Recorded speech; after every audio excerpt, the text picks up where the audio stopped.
ایک دن نبی کریم علیہ السلام نے اپنے اصحاب سے یہ بات عرض کی کہ میرے اصحاب، دین اسلام یہ دنیا کے اطراف اور کناروں تک پھیل چکا ہے۔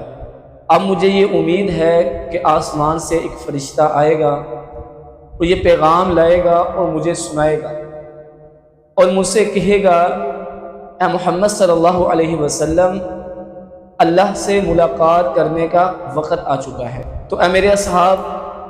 میں فرشتے کی اس بات کو سن کر لبیک کہوں گا اور دنیا سے چلا جاؤں گا، لیکن میرے دنیا سے جانے سے پہلے میں آپ کو یہ نصیحت کرتا ہوں، بلکہ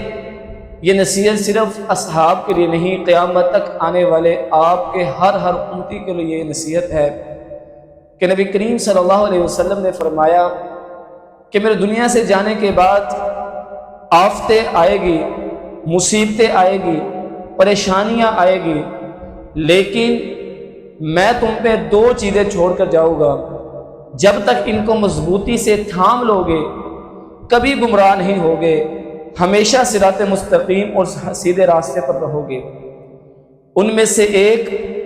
کتاب اللہ کی کتاب، اس کو اگر مضبوطی سے تھام لو گے، کتاب کے احکامات پر عمل کرو گے، قرآن مجید کو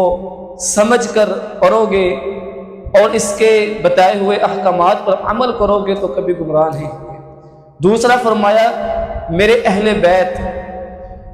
میرے دنیا سے جانے کے بعد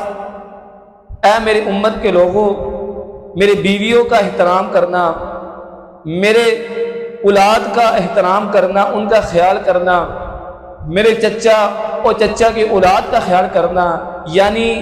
میرے جتنے بھی اہل بیت ہیں ان کا ادب و احترام کرو گے،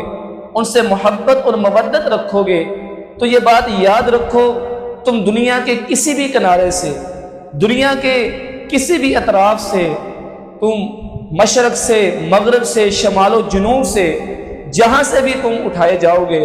قبروں سے نکالے جاؤ گے، میدان محشر میں لے جایا جائے گا، لیکن پھر ایک وقت آئے گا تمہیں میرے حوض تک پہنچا دیا جائے گا۔ اگر تم میرے حوض پہ پہنچ جاؤ گے تو میں اپنے ان مبارک ہاتھوں سے تمہیں حوض کا جام پلاؤں گا، اور جس کو حوض مل گیا، نبی کریم صلی اللہ علیہ وسلم کے پاس پہنچ گیا، یقیناً وہ کامیاب و کامراب ٹھہرے گا۔